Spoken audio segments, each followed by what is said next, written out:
হচ্ছে আজকে তোমাদের ক্লাস এখানে শুরু করছি। আমরা প্রথমে হচ্ছে গিয়ে আজকে যে প্রশ্নটা করবো সেটা হচ্ছে গিয়ে প্রমাণ হাইড্রোজেন তড়িৎদ্বার, এটাকে আমরা বর্ণনা করব। প্রমাণ হাইড্রোজেন তড়িৎদ্বার বর্ণনা করব। তো তিন চারজন আসছো, আচ্ছা দেখো, আমরা প্রথমে যদি হচ্ছে গিয়ে প্রমাণ হাইড্রোজেন তড়িৎদ্বার, সেটা যে বিক্রিয়া আছে সেই বিক্রিয়া তো অবশ্যই আমরা হচ্ছে গিয়ে বোঝাবো, কিন্তু বিক্রিয়া বোঝানোর আগে এখানে হচ্ছে তড়িৎদ্বার যেটা আছে তড়িৎদ্বারটা সম্বন্ধে একটু আইডিয়া দিয়ে নেওয়া যেতে পারে।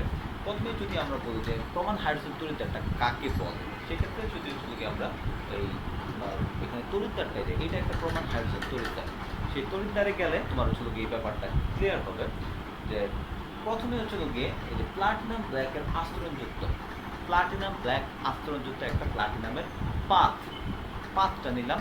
সেই পাত দিয়ে হচ্ছে তোমার যে প্রমাণ হাইড্রোজেন তড়িৎদ্বার, প্লাটিনামের একটা পাত দিয়ে তোমার প্রমাণ হাইড্রোজেন তড়িৎদ্বার তৈরি করতে হয়। সেটা কেন তৈরি করতে হয় সেটাও তোমাদেরকে বোঝাবো। তো বলছে প্লাটিনাম ব্ল্যাকের আস্তরণযুক্ত একটি প্লাটিনাম পাতকে একক সক্রিয় ভর সম্পন্ন অ্যাসিডের দ্রবণের মধ্যে যদি নিমজ্জিত করে রাখা হয়, তোমার হচ্ছে একক সক্রিয় ভর সম্পন্ন, এই যে তোমার এইচসিএল এর যে দ্রবণটা, এইচসিএল দ্রবণটা একক সক্রিয় ভর সম্পন্ন হতে হবে। যেমন এইচসিএল দ্রবণের তোমার ঘনমাত্রাটা সবসময় হচ্ছে 1 মোলার থাকতে হবে। অনেক সময় হচ্ছে 1 মোলারের জায়গায় আমরা হচ্ছে গিয়ে তোমার 0.1 মোলারও ইউজ করি, কিন্তু একক তোমার হতে হবে।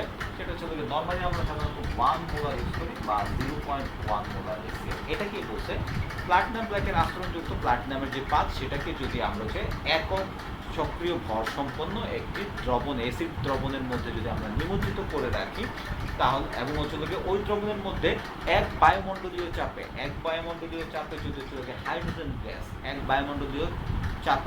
হাইড্রোজেন গ্যাস চালনা করা হয়, তাহলে যেই তড়িৎদ্বার তৈরি হবে সেই তড়িৎদ্বারকে বলা হয় প্রমাণ হাইড্রোজেন তড়িৎদ্বার।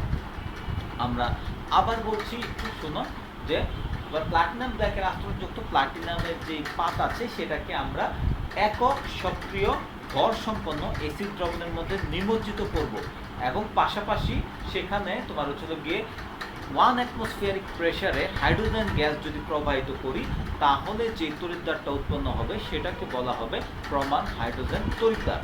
এখানে হচ্ছে গিয়ে এই যে এইটা হচ্ছে সেই পাতটা, আর এইখান দিয়ে হচ্ছে আমরা হাইড্রোজেন গ্যাসটাকে দিচ্ছি, এবং অবশ্যই হচ্ছে 1 অ্যাটমসফিয়ারিক চাপে। এবং এখানে লক্ষণীয় বিষয় যেটা আছে যে যদি হচ্ছে চাপ 1 অ্যাটমসফিয়ারিক প্রেসার, মানে চাপ যেটা আছে সেটা হচ্ছে 1 atm যদি না হয়, তাহলে কিন্তু এখানে প্রমাণ হাইড্রোজেন তড়িৎদ্বার হবে না, তখন সেটা আর প্রমাণ হবে না। তড়িৎদ্বার হতে পারে, কিন্তু সেটা প্রমাণ হওয়ার সুযোগ নাই। সো এই জিনিসটা মনে রাখবা।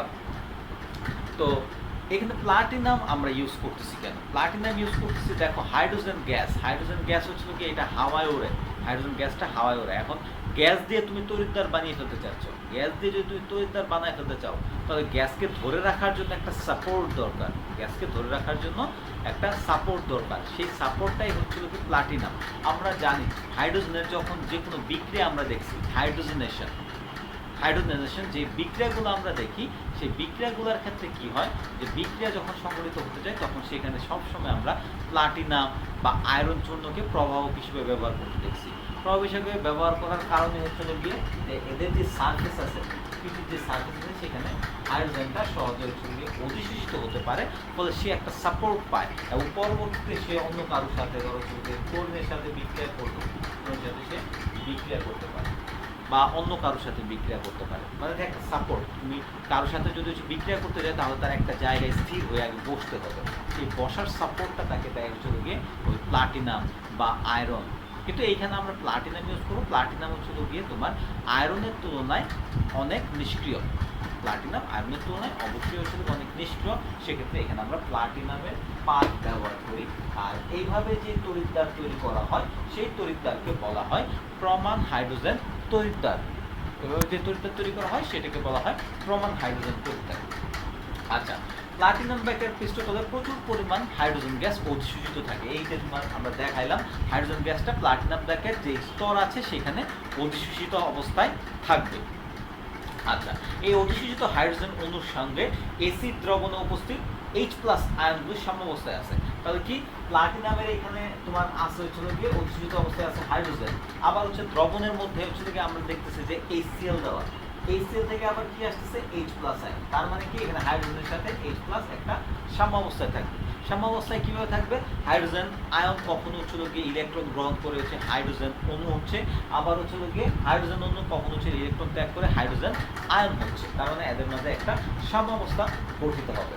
সাম্যাবস্থা গঠিত হবে এবং হচ্ছিল গিয়ে এইখানে তোমার হচ্ছে গিয়ে একটা তড়িৎ বিভবের সৃষ্টি হবে, তার মানে কি এখানে আয়ন থেকে অণু হচ্ছে, অণু থেকে আয়ন হচ্ছে, তার মানে কিন্তু আদান প্রদান, ইলেকট্রনের আদান প্রদানের যে ব্যাপারটা সেটা কিন্তু এখানে সংঘটিত হচ্ছে, ফলে এখানে হচ্ছে একটা তড়িৎ বিভবের সৃষ্টি হয়। এক্ষেত্রে তড়িৎদ্বারটি হাইড্রোজেন আয়নের সাপেক্ষে পরাবর্তভাবে কাজ করে, একটা অপরাবর্ত একটা পরবর্তী প্রসেস। এখানে হচ্ছে কি হাইড্রোজেন আয়নের সাপেক্ষে এটা পরাবর্তভাবে কাজ করে, এই যে তোমার হচ্ছে কি কোষটা আছে। এইবার যদি হচ্ছে কি আমরা যে প্রমাণ হাইড্রোজেন তড়িৎদ্বার যেটা দেখতেছি, এটার যদি হচ্ছে কোষটাকে আমরা যদি সাংকেতিকভাবে দেখি, যে সাংকেতিকভাবে কোষটা কিভাবে দেখা যায়, চলো সেটা যে কোষটাকে আমরা দেখতে পারবো এইভাবে। তড়িৎদ্বারের সংকেত, তড়িৎদ্বারের সংকেত যদি আমরা দেখি, সংকেতটা কিভাবে দেখতে পারি, সংকেতটা আমরা লিখতে পারি এইভাবে, তোমার পিটি আর হচ্ছে কি H2। সব সময় হাইড্রোজেন যেহেতু গ্যাস এবং সেটা হচ্ছে কিন্তু দ্রবণে থাকে না, সেটা গ্যাস, এই জন্য সেটার সাথে সবসময় পিটি দিতে হবে। পিটি দিলে তার মানে হচ্ছে কি প্লাটিনামের সাপোর্টে হাইড্রোজেন গ্যাসটা আছে। ওকে, আর সেখানে হচ্ছে কি তোমার হাইড্রোজেন গ্যাস যেটা আছে সেটা কত অ্যাটমসফিয়ারিক প্রেসারে, 1 atm প্রেসারে আছে।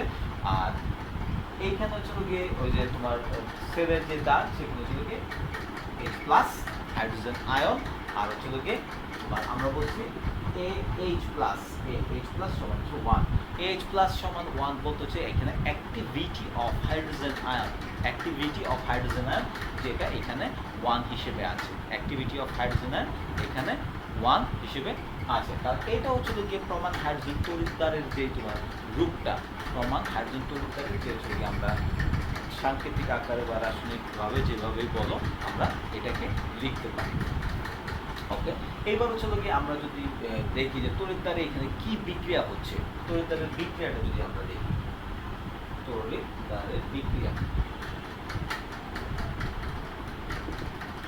বিক্রিয়া যদি যাই তাহলে এখানে দেখো H প্লাস যেটা হচ্ছে গিয়ে অ্যাক্টিভিটি অফ হাইড্রোজেন আয়ন সমান 1, বা হাইড্রোজেন আয়নের অ্যাক্টিভিটি সমান 1 ধরতেছে, ঠিক আছে।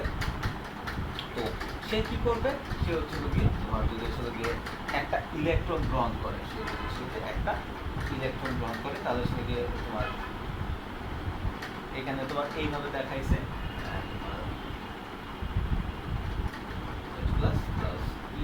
তার মানে সে যদি ইলেকট্রন গ্রহণ করে তাহলে সে কি হবে, হাফ H2 সেটা হচ্ছে তোমার গ্যাস হয়ে যাবে, যেটা হচ্ছে গ্যাস হলে সেটাকে আমরা এটিএম বা হচ্ছে প্রেসারিক আকারে লিখতে পারি, ঠিক আছে। এইটা হচ্ছে তোমার তড়িৎদ্বারের বিক্রিয়াটা। আর হচ্ছে তড়িৎদ্বার বিভব যেটা আছে, ঠিক আছে, তড়িৎদ্বার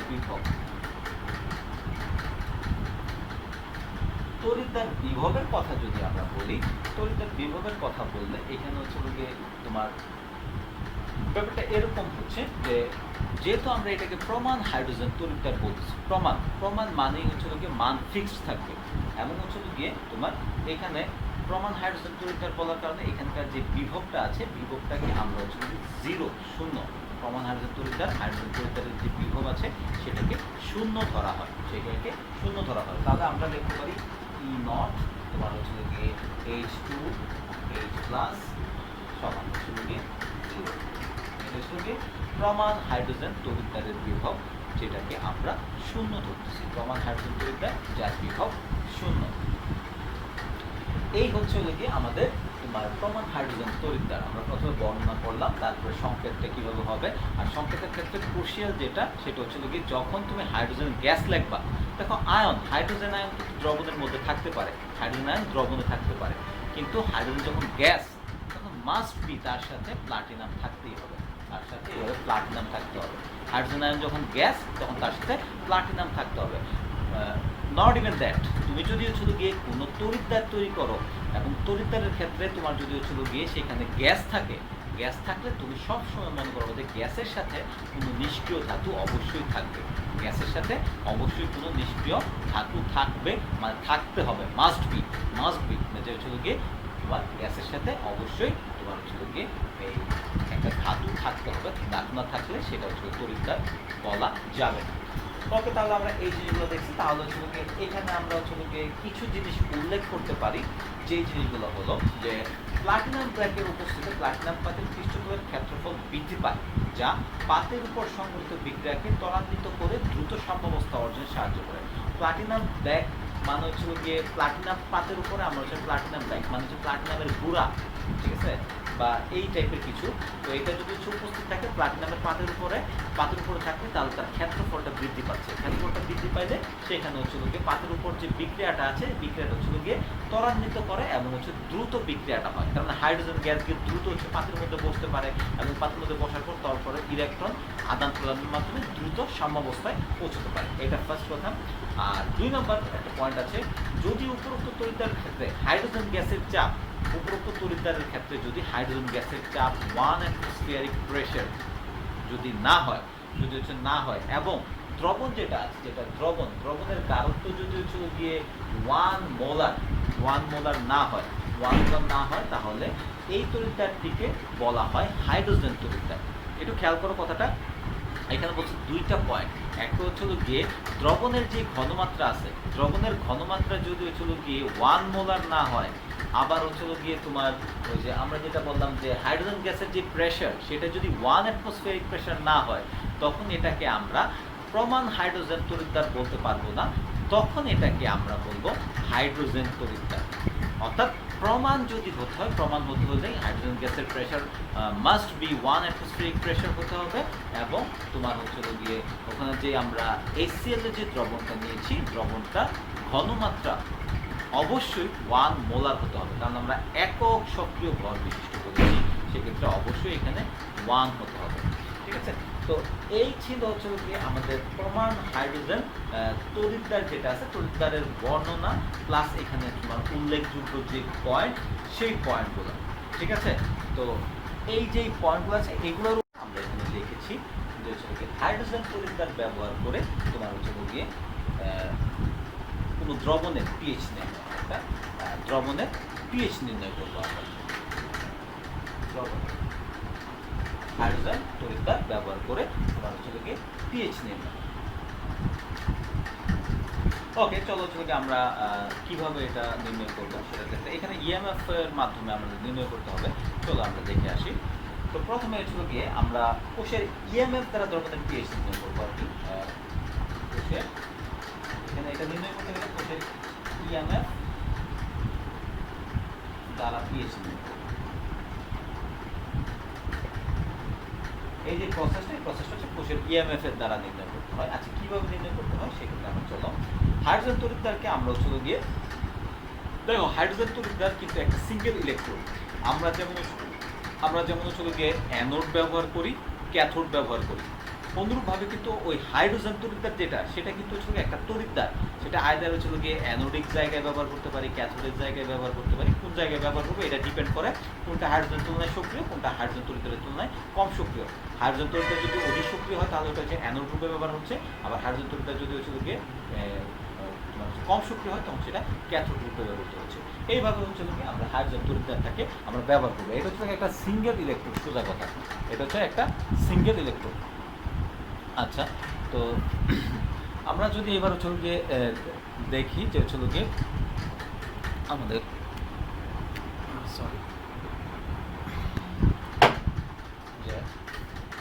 মাধ্যমে আমরা কিভাবে হচ্ছে কি পিএইচ নির্ণয় করতে পারি। তাহলে প্রথমে আমাদের হচ্ছে কি যে জিনিসটা এখানে আসবে সেই জিনিসটা হচ্ছে গিয়ে তোমার যে আমাদেরকে এই কোষটাকে তোমার হচ্ছে আরেকটা কোষের সাথে যুক্ত করে, একটা সেলের মধ্যে আরেকটা কোষের সাথে যুক্ত করে তোমার হচ্ছে গিয়ে একটা টোটাল কোষ তৈরি করতে হবে। আমরা বলছি এইটা একটা সেল বা এটা একটা ইলেকট্রোড, অনুরূপভাবে আরেকটা ইলেকট্রোড লাগবে, 2টা ইলেকট্রোড আমরা ইউজ করব একটা কোষের মধ্যে, এবং কোষটা কমপ্লিট করবো, তখনই হচ্ছে গিয়ে আমরা নির্ণয় করতে পারবো।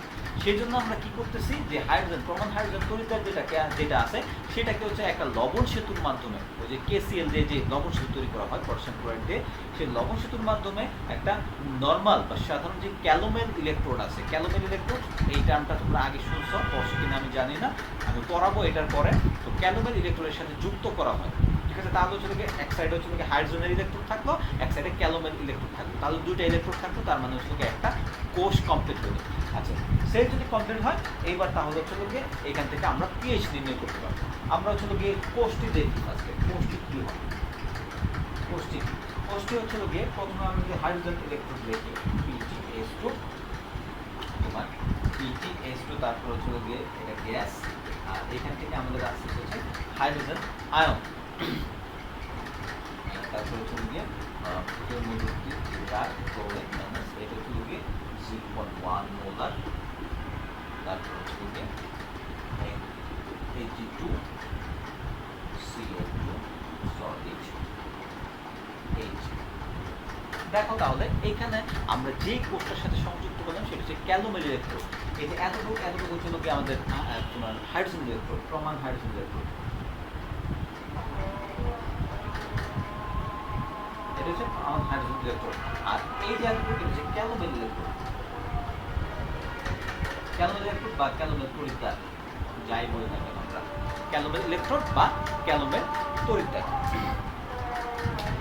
এইবার আমরা যদি হচ্ছে গিয়ে এসআই যে নিয়ম আছে, এসআই নিয়ম বা হচ্ছে গিয়ে আমাদের সেলস কোষের বিভব যেটা আছে, কোষের বিভবের যে নিয়ম, সেই নিয়মে যদি আমরা যাই, কোষের বিভবের যে নিয়ম আমরা যদি সেই নিয়মে যাই, সেই নিয়মে গেলে তাহলে আমরা হচ্ছে গিয়ে এখান থেকে কিভাবে নির্ণয় করতে পারবো সেটাই আমরা যাই। আমরা জানি হচ্ছে গিয়ে ই সেল সমান হচ্ছে গিয়ে তোমার ই ডান মাইনাস ই বাম বিজারণ, এটা হচ্ছে কি আমাদের সূত্র। আমরা এই সূত্রটা গত ক্লাসগুলোতে আমরা পড়েছিলাম, এটা হচ্ছে কি আমাদের সেই সূত্র। তো এই সূত্রের মাধ্যমে আমরা কিভাবে নির্ণয় করতে পারি সেটাই আমরা যাই। আমরা এটা মুছে দিলাম সেলটা, এটা তো বুঝতেই পারছেন যে আমরা এটা একটা হাইড্রোজেন ইলেকট্রোড ধরছি আর তার সাথে ক্যালোমেল ইলেকট্রোড দিছি একটা কোষ কমপ্লিট করার জন্য। এইবার হচ্ছে আমরা এটা বুঝছি আমরা কীভাবে হচ্ছে এইটা হাইড্রোজেন তড়িৎদ্বারের মাধ্যমে আমরা হচ্ছে গিয়ে পিএইচ নির্ণয় করবো সেটা আমরা দেখতে যাচ্ছি। তাহলে আমাদের সমীকরণ আমরা হচ্ছে ইকুয়েশন হচ্ছে আমাদের এটা, ইকুয়েশন এটা। তাহলে হচ্ছে গিয়ে আমরা যদি ডান ধরি, এখানে হচ্ছে গিয়ে আমরা বাম ধরবো হচ্ছে গিয়ে তোমার বাম হচ্ছে গিয়ে হাইড্রোজেন, বাম হচ্ছে হাইড্রোজেন, ডান হচ্ছে গিয়ে ক্যালোমেল, ঠিক আছে। এটা ধরলাম। তাহলে এইখান থেকে আমরা যেটা পাচ্ছি দেখো ই, তোমার ই হচ্ছে গিয়ে তোমার হচ্ছে গিয়ে ক্যাল বিজারণ। আমরা ডান যেটা আছে, ডানকে আমরা ধরছি হচ্ছে ক্যালোমেল তড়িৎদ্বার, ডানকে আমরা ধরছি ক্যালোমেল তড়িৎদ্বার। ক্যালোমেল তড়িৎদ্বার জন্য আমরা ক্যাল বিজারণ বললাম। আর পাশাপাশি এটারে আমরা ধরছি বাম, বাম মানে হচ্ছে গিয়ে তোমার হচ্ছে হাইড্রোজেন যেটা আছে, হাইড্রোজেন। তাহলে এইটার সমান হচ্ছে গিয়ে ই তোমার হচ্ছে গিয়ে H plus H2O, H plus H2। এক্ষেত্রে বোঝা যায় হাইড্রোজেন গ্যাস ইলেকট্রন ত্যাগ করছে। ওকে, তাহলে এটা হচ্ছে হাইড্রোজেন তড়িৎদ্বার, এটা হচ্ছে ক্যালোমেল তড়িৎদ্বার। এটার ক্ষেত্রে হচ্ছে আমার বিজারণ হবে বাম বিজারণ, বাম বিজারণের জায়গায় আমরা হচ্ছে হাইড্রোজেন তড়িৎদ্বার লিখে দিলাম। এখন আমরা যদি হাইড্রোজেন তড়িৎদ্বারের ক্ষেত্রে যদি হচ্ছে আমরা ইকুয়েশন দেখি, ইকুয়েশনটা আমরা এরকম পাবো। এটা তো আছে ক্যাল বিজারণ মাইনাস, এটার ক্ষেত্রে যদি আমরা সমীকরণ দেখি, সমীকরণ হচ্ছে গিয়ে RT হচ্ছে গিয়ে F, এটার ক্ষেত্রে হচ্ছে ln activity of hydrogen, ln হচ্ছে গিয়ে এটা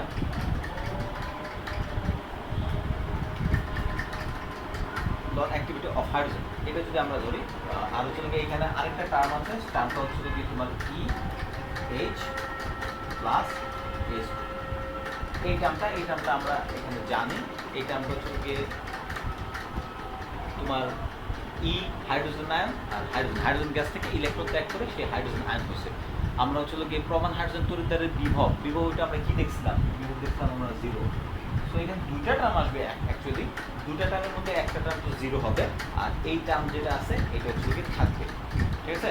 এই টার্মটা হচ্ছে গিয়ে এখানে থাকবে RT বাই NF হিসেবে হচ্ছে এখানে NF হতো, কিন্তু এই Nটা আমরা দিচ্ছি না কি কারণে, হাইড্রোজেন সে একটা ইলেকট্রন ত্যাগ করে, হাইড্রোজেন একটা ইলেকট্রন ত্যাগ করে, হাইড্রোজেন সে হচ্ছে যখন H প্লাস হয়, H প্লাস সে একটা ইলেকট্রন ত্যাগ করে, এই কারণে আমরা হচ্ছে গিয়ে এইখানে এনএফ এনটা আমরা দিচ্ছি না, ঠিক আছে? তো এরকম থাকলো। আর ওইখান দিয়ে হচ্ছে গিয়ে তোমার প্রমাণ হাইড্রোজেন তড়িৎদ্বারের যে বিভবটা হচ্ছে গিয়ে 0 থাকে, প্রমাণ হাইড্রোজেন তড়িৎদ্বারের বিভবটা 0 থাকে। তাহলে এখান থেকে আমরা এই যেটা আছে ক্যালকুলাস তড়িৎদ্বার, এটা তো থাকবে বিজারণ, আর এইখানকার যে মানগুলো আছে সেই মানগুলো আমরা বসায় দিতে পারি। দেখো মাইনাস সাইনটা যদি আমরা ভিতর নিয়ে যাই, মাইনাস মানে হচ্ছে গিয়ে একটু খেয়াল করো, এর মাইনাস আছে তো, আমরা যদি এটার হচ্ছে গিয়ে 2.03 দিয়ে গুণ দেই, 2.303 এটা দিয়ে গুণ দেই, গুণ দিলে তখন এইটা যেটা আছে এটাকে আমরা লিখতে পারবো হচ্ছে গিয়ে লগ। এটা তোমরা জানো, এটা তোমরা আগেই জানো, 2.303 দিয়ে গুণ দিলে এটা লগ লিখতে পারি। Log activity of hydrogen ion, activity of hydrogen ion. আমরা একটু আগে অ্যাক্টিভিটি আর ঘনমাত্রার মধ্যে একটা কথা বলছিলাম যে কোনটা কি, আমরা বলছিলাম দুটো একই জিনিস। যদি একই জিনিস হয়, অ্যাক্টিভিটি অফ হাইড্রোজেন আয়ন বা হাইড্রোজেন আয়নের ঘনমাত্রা দুটো কিন্তু একই জিনিস হয়। এক জিনিস হলে দেখো এইটারে যদি আমরা প্লাসটাকে মাইনাসটাকে প্লাস বানাই দিই আর মাইনাস সাইনটা যদি এইখানে দিই, মাইনাস সাইনটা এখানে দিলে তাহলে এতটুকুকে আমরা কি বলতে পারি, মাইনাস লগ হাইড্রোজেন আয়নের ঘনমাত্রা বা minus log activity of hydrogen ion. এটা যদি হয় তাহলে এই বাইরের যে এই এতটুকু যেটা আছে এতটুকুকে আমি কি বলতে পারি, এতটুকুকে আমি বলতে পারি 2.303 RT বাই F PH। দেখো এটা আমার মনে হয়েছে গিয়ে না বোঝার কিছু নাই, এতটুকু বুঝতে পারবো। তাহলে এইখান থেকে আমরা বাকি যে মানগুলো আছে এগুলো যদি আমরা বসায় দিই, যেমন এটার জন্য আমরা 96500, আর এর জন্য 8.31, তারপর হচ্ছিল গিয়ে তোমার টিটা হচ্ছিল গিয়ে 25 ডিগ্রি সেন্টিগ্রেড, যেটাকে আমরা হচ্ছিল গিয়ে ক্যালভিনে 298 ডিগ্রি সেন্টিগ্রেড, ক্যালভিনে 298 ডিগ্রি সেন্টিগ্রেড। এটা যদি বলি তাহলে হচ্ছিল কি আমাদের এটা ই ক্যাল বিজারণ প্লাস এইগুলো সব গুণ করে আমাদের এরকম একটা রেজাল্ট থাকবে 0.05918। আর এখানে হচ্ছে কি ইসেল। তাহলে এইখানে তোমার হচ্ছে যে আমরা এখান থেকে যদি পিএইচ বের করতে চাই, পিএইচ বের করতে চাইলে আমাদের কি করতে হবে, সিম্পল জিনিস, আমরা যদি পিএইচ বের করতে চাই তাহলে এই কাজটুকু করতে হবে, পিএইচ সমান কি ই সেল মাইনাস ই ক্যাল বিজারণ ডিভাইডেড বাই 0.0591। এটা হলে এইখান থেকে আমরা পিএইচটা আছে এই সমীকরণের মাধ্যমে আমরা পিএইচ বের করতে পারি। তার মানে হচ্ছে গিয়ে ক্যালোমাইন ইলেকট্রোডের যে বিজারণের মান সেটা যদি আমরা জানতে পারি, কোষের যে বিভব সেটা যদি আমরা জানতে পারি, তাহলে সেখান থেকে আমরা কোষের পিএইচ নির্ণয় করতে পারবো, ওই কোষের পিএইচ নির্ণয় করতে পারবো। তাহলে এখানে যে আমরা পিএইচ নির্ণয় করলাম, এখানে আমরা পিএইচ নির্ণয় করার ক্ষেত্রে কাকে ইউজ করলাম, প্রমাণ হাইড্রোজেন তড়িৎদ্বার, প্রমাণ হাইড্রোজেন তড়িৎদ্বার, এবং সেটাকে আরেকটা তড়িৎদ্বারের সাথে কম্বাইন করে একটা কোষ তৈরি করলাম, কম্বাইন করে একটা কোষ তৈরি করলাম। এখন তোমার প্রশ্ন হতে পারে যে স্যার এখানে আমরা ক্যালোমাইন তড়িৎদ্বার ইউজ করছি, আমরা ক্যালোমাইন তড়িৎদ্বারের পরিবর্তে অন্য তড়িৎদ্বারও নিতে পারি। অবভিয়াসলি তোমরা অন্য তড়িৎদ্বার নিতে পারো, যদি সেটা নাও তাহলে এখানে ওই যে ক্যালোমাইন তড়িৎদ্বারের জায়গায় সেই তড়িৎদ্বার থাকবে। আর এটা হচ্ছে ইসেল, ইসেল হচ্ছে দুইটা তড়িৎদ্বার যখন একসাথে দিলা, হাইড্রোজেন তড়িৎদ্বার ক্যালোমাইন তড়িৎদ্বার, তখন কোষের যে বিভবটা হইল সেই তখন কোষের যে বিভব সেটাই হচ্ছে ইসেল। ঠিক আছে, তাহলে ইসেল থেকে আমরা যেটা আরেকটা যে তড়িৎদ্বার ওইটার যে বিভব আছে ওইটা বিয়োগ দিয়ে ওইটাকে যদি 0.0591 দিয়ে ভাগ দেই তাহলে যে মানটা বের হবে ওইটাই হচ্ছে গিয়ে ওই দ্রবণের পিএইচ। এভাবে আমরা প্রমাণ হাইড্রোজেন তড়িৎদ্বার ব্যবহার করে দ্রবণের পিএইচ নির্ণয় করতে পারি সহজে। তো এই ছিল আমাদের হচ্ছে প্রমাণ হাইড্রোজেন তড়িৎদ্বার ব্যবহার করে পিএইচ নির্ণয়ের যে প্রসেস। তো আশা করি বুঝতে পারছো। এইবার এটার উপরে যদি কোনো প্রশ্ন থাকে প্রশ্ন করবা। আমরা আমাদের আজকে শেষ প্রশ্নটা করব। প্রশ্নটা ছিল গিয়ে কোষের তড়িৎচালক বল ও বিক্রিয়ার মুক্ত শক্তির মধ্যে সম্পর্ক। যদি এই সম্পর্কটা আমরা সেভারাল টাইমস ইউজ করেছি, সেভারাল টাইমস ইউজ করার পর সেখান থেকে আমরা ওইটাকে ইউজ করে আমরা অনেক অনেক কাজও করেছি। ঠিক আছে, আজকে হচ্ছে গিয়ে জাস্ট এটা হচ্ছে একটা প্রমাণ দেখবো, আর হচ্ছে গিয়ে তোমার হচ্ছে কিছু তাৎপর্য আছে সেই তাৎপর্যগুলো পড়বে। ঠিক আছে? তো প্রমাণে আমরা যাই। প্রথমে হচ্ছে কোষের তড়িৎচালক বল। কোষের তড়িৎচালক বল সেটা যদি হচ্ছে তোমার সংজ্ঞা দিতে যাও, সংজ্ঞা তোমার হচ্ছে সেটা তো জানোই। আমরা যদি হচ্ছে একটা কোষের মধ্যে অ্যানোড এবং ক্যাথোড সেট করে তারপরে হচ্ছে গিয়ে তোমার পরিবাহের মাধ্যমে তড়িৎ প্রবাহ ঘটায়, তখন হচ্ছে কোষটিতে বৈদ্যুতিক কাজ সম্পন্ন হয়, ইলেকট্রন আদান প্রদান হয়, রাসায়নিক বিক্রিয়া ঘটে। তো এইভাবে যে হচ্ছে গিয়ে কোষের হচ্ছে পজিটিভ এবং নেগেটিভ, কোষের উপর যে ব্যাটারি থাকে, ব্যাটারি যে পজিটিভ আর নেগেটিভ প্রান্তে যে বিভবের পার্থক্য থাকে সেটা হচ্ছে গিয়ে আমরা ইএমএফ বলি গ্যালভানিক কোষের ক্ষেত্রে। এটা হচ্ছে গিয়ে। আর আমরা বলছি যে উভমুখী তড়িৎ কোষের ক্ষেত্রে এই যে তড়িৎ প্রবাহজনিত যে কৃতকাজ, তো উভমুখী একটা হচ্ছে গিয়ে তড়িৎ কোষের ক্ষেত্রে যে হচ্ছে গিয়ে তোমার তড়িৎ প্রবাহজনিত যে কৃতকাজ, সেই কৃতকাজের মানই হলো ওই কোষ থেকে প্রাপ্ত তোমার হচ্ছে গিয়ে সর্বাধিক কার্যের পরিমাণ। অথচ আমরা বলতে পারি যে তড়িৎ প্রবাহজনিত যে কাজ, সেই কাজটাকে আমরা হচ্ছে সর্বোচ্চ কাজ বলতে পারি। তড়িৎ প্রবাহজনিত কাজ, তড়িৎ প্রবাহজনিত যে কাজটা আমরা পাই এটাকে আমরা হচ্ছে ডব্লিউ ম্যাক্স বলতে পারি। এটা হচ্ছে গিয়ে তোমার গ্যালভানিক কোষের ক্ষেত্রে। যাই হোক, আমরা হচ্ছে গিয়ে ধরিতে একটা পরাবর্ত কোষ ধরলাম, হচ্ছে একটা পরাবর্ত কোষ, যে পরাবর্ত কোষের হচ্ছে গিয়ে তোমার তড়িৎচালক বল ধরলাম হচ্ছে গিয়ে ইসেল। একটা হচ্ছে গিয়ে পরাবর্ত কোষের ক্ষেত্রে, যেহেতু আমরা হচ্ছে গিয়ে সম্পর্ক আনতেছি তড়িৎচালক বল, তাহলে অবশ্যই কোষের ক্ষেত্রে একটা তড়িৎচালক বল ধরতে হবে। আমাদের ধরলাম হচ্ছে গিয়ে তোমার ইসেল। আর হচ্ছে গিয়ে এখানে তোমার ধরলাম যে কোষের বিক্রিয়ার সঙ্গে n সংখ্যক ইলেকট্রন যুক্ত। কোষের যে বিক্রিয়াটা হচ্ছে সেই বিক্রিয়ার সাথে n সংখ্যক ইলেকট্রন যুক্ত আছে, মানে n সংখ্যক ইলেকট্রন, কোষে যে বিক্রিয়া হয় সেখানে n সংখ্যক ইলেকট্রন আদান প্রদান হচ্ছে, ইলেকট্রন সংখ্যা। ঠিক আছে? সুতরাং কোষের মধ্যে n গ্রাম তুল্য জারক দ্রব্যের সাথে n গ্রাম তুল্য বিজারক দ্রব্যের যে বিক্রিয়া হবে, তাহলে কোষের মধ্যে যদি হচ্ছে গিয়ে ইলেকট্রন ত্যাগ করে, ইলেকট্রন গ্রহণ করবে, এই জন্য বলতেছে হচ্ছে গিয়ে n গ্রাম তুল্যাঙ্ক তোমার হচ্ছে জারক দ্রব্য, সেটার সাথে n গ্রাম তুল্যাঙ্ক বিজারক দ্রব্যের বিক্রিয়া হবে, এবং বিজারক দ্রব্যের বিক্রিয়ার ফলে n ফ্যারাডে বিদ্যুৎ উৎপন্ন হবে। n সংখ্যক ইলেকট্রন যদি আদান প্রদান হয় তাহলে অবশ্যই সেখানে n ফ্যারাডে। একটা ইলেকট্রন আদান প্রদান হচ্ছে 1f, দুইটা ইলেকট্রন আদান প্রদান হচ্ছে 2f। আর যদি n সংখ্যক ইলেকট্রন আদান প্রদানের মাধ্যমে তোমার হচ্ছে বিদ্যুৎ উৎপন্ন হয় তাহলে সেখানে হচ্ছে n পরিমাণ n ফ্যারাডে বিদ্যুৎ উৎপন্ন হবে। আচ্ছা, যা অ্যানোড বা ক্যাথোডের সংযোগ পরিবাহীর মধ্য দিয়ে প্রবাহিত হবে, যা অ্যানোড ক্যাথোডের মধ্য দিয়ে যে বিদ্যুৎ উৎপন্ন হবে সেটা পরিবাহিত হবে। সেক্ষেত্রে আমরা যদি বলি যে হচ্ছে গিয়ে উভমুখী কোষ যেটা আছে, উভমুখী কোষ থেকে প্রাপ্ত কোষ থেকে প্রাপ্ত মানে হচ্ছে গিয়ে সর্বাধিক কাজ যদি আমরা বলি, সেই সর্বাধিক কাজটা হবে হচ্ছে গিয়ে প্রবাহিত তড়িতের পরিমাণ,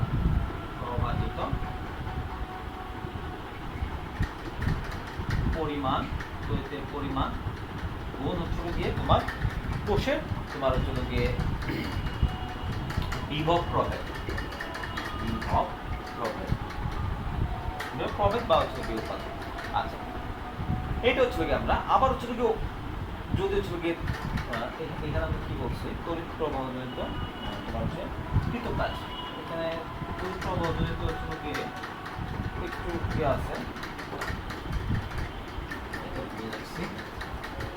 এটা হবে হচ্ছে গিয়ে তোমার প্রবাহিত তড়িতের পরিমাণ,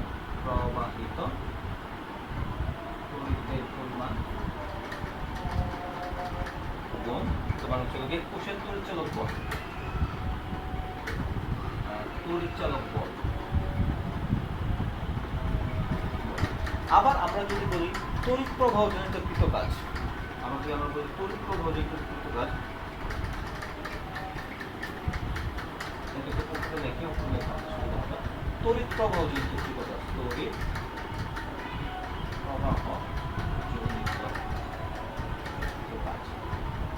সেটা হচ্ছে গিয়ে তোমার ওই যে ওইটাকে বলতে পারি প্রবাহিত তড়িতের পরিমাণ গুণ বিভব প্রভেদ। অ্যাকচুয়ালি তোমার এই টার্মটা আগে আসা উচিত ছিল, আমরা হচ্ছে গিয়ে বলার সময় এটা আগে বলে ফেলছি। প্রথমে তড়িৎ প্রবাহজনিত কৃতকাজ যদি বলি, কৃতকাজটা হচ্ছে গিয়ে প্রবাহিত তড়িতের পরিমাণ গুণ হচ্ছে বিভব প্রভেদ। আর সেক্ষেত্রে অভিমুখী কোষের ক্ষেত্রে যদি আমরা সর্বাধিক যে কাজ, সর্বাধিক কাজকে আমরা হচ্ছে যে ডব্লিউ ম্যাক্স যেটা বলি, ডব্লিউ ম্যাক্স সেটা হচ্ছে গিয়ে তোমার প্রবাহিত তড়িতের পরিমাণ গুণ কোষের তড়িৎচালক বল। ওই যে বিভব প্রভেদ যেটা আছে, বিভব প্রভেদ হচ্ছে পজিটিভ আর নেগেটিভ প্রান্তের যে পার্থক্য, সেটাকেই আমরা বলতে পারি হচ্ছে কোষের তড়িৎচালক বল। যদি কোষের তড়িৎচালক বল হয় তাহলে আমরা এখানে কি লিখতে পারি, প্রবাহিত তড়িতের পরিমাণ আমরা লিখতে পারি হচ্ছে গিয়ে NF। ওই যে N ফ্যারাডে যত মোল ইলেকট্রন তোমার আদান প্রদান হবে তত ফ্যারাডে পরিমাণ তড়িৎ উৎপন্ন হবে। আচ্ছা এটা। আর আমরা যদি বলি কোষের তড়িৎচালক বল বলতে আমরা এখানে লিখতে পারি E সেল লিখতে পারি। তাহলে এখান থেকে আমরা পেলাম NF E সেল। এটা হচ্ছে গিয়ে ডব্লিউ ম্যাক্স সমান আমরা হচ্ছে পেলাম NF E সেল। তার মানে সর্বাধিক কাজের পরিমাণ সমান হচ্ছে গিয়ে তোমার NF E সেল, এটা আমরা পেলাম। এটা হচ্ছে আমাদের ফার্স্ট যে প্রমাণটা। এইবার হচ্ছে গিয়ে আমরা দ্বিতীয়টায় যাই। এটার সাথে আরেকটা সমীকরণ কোরিলেট করব, সেটাকে আমরা কিভাবে কোরিলেট করতে পারি। আবার আমরা জানি তাপগতিবিদ্যার সূত্র অনুসারে যে কোনো তড়িৎ রাসায়নিক কোষে যে রাসায়নিক বিক্রিয়া ঘটে, রাসায়নিক বিক্রিয়ার ফলে যেই শক্তি তোমার হচ্ছে মুক্ত শক্তির হ্রাস ঘটে, রাসায়নিক বিক্রিয়ার ফলে যেই মুক্ত শক্তির হ্রাস ঘটে, সেটা হচ্ছে গিয়ে তোমার তড়িৎ প্রবাহজনিত কাজের সমান হয়। তোমরা কিন্তু হচ্ছে গিয়ে খেয়াল করো, এরকম একটা তোমার সূত্র পড়ছিলাম হচ্ছে গিয়ে আমরা থার্মোডাইনামিক্সের যে ফার্স্ট চ্যাপ্টার ছিলাম, সেটাতে আমরা পড়ছিলাম ডেল জি সমান মাইনাস ডব্লিউ ম্যাক্স বা মাইনাস ডেল জি সমান হচ্ছে ডব্লিউ ম্যাক্স। অথচ হচ্ছে গিয়ে তোমার কোনো তড়িৎ রাসায়নিক কোষে রাসায়নিক বিক্রিয়া সংঘটিত হলে সেখানে মুক্ত শক্তির যে হ্রাস ঘটে, সেটা হচ্ছে গিয়ে মুক্ত শক্তির হ্রাসটা হচ্ছে গিয়ে সেই কোষের যে হচ্ছে গিয়ে তোমার তড়িৎ প্রবাহজনিত যে সর্বাধিক কাজ, সেই সর্বাধিক কাজের সমান। মুক্ত শক্তির হ্রাস সর্বাধিক কাজের সমান। এই ইকুয়েশনটা তোমরা পড়েছিলে, সো তোমরা মনে করে দেখো, আমার মনে আছে, সো সমস্যা নাই। তাহলে এইখানে দেখো ডব্লিউ ম্যাক্স সমান আমরা জানি হচ্ছে গিয়ে NF E সেল, আমরা তাহলে হচ্ছে গিয়ে মাইনাস ডেল সমান আমরা কি লিখতে পারি NF E সেল। তাহলে এখান থেকে আমরা পাচ্ছি মাইনাস ডেল জি সমান হচ্ছে NF E সেল। সেই ক্ষেত্রে হচ্ছে গিয়ে যদি এটা করেছি আমরা প্রমাণ অবস্থায় ধরি, এই যে ডেল জিকে যদি আমরা প্রমাণ তোমার মুক্ত শক্তির পরিবর্তন, যদি মুক্ত শক্তি ধরি তাহলে ডেল জি, আর প্রমাণ ধরলে এখানে হয়ে যাবে ডেল জি নট সমান minus NF E cell naught. তখন এটা হচ্ছে আবার প্রমাণ তোমার তড়িৎচালক বল হবে, এটা হয়ে যাবে প্রমাণ তড়িৎচালক বল। তো এই হচ্ছে কি আমাদের যে ইকুয়েশন, যেটা এটা হচ্ছে কি আমরা দুটো সমীকরণকে কোরিলেশন করলাম।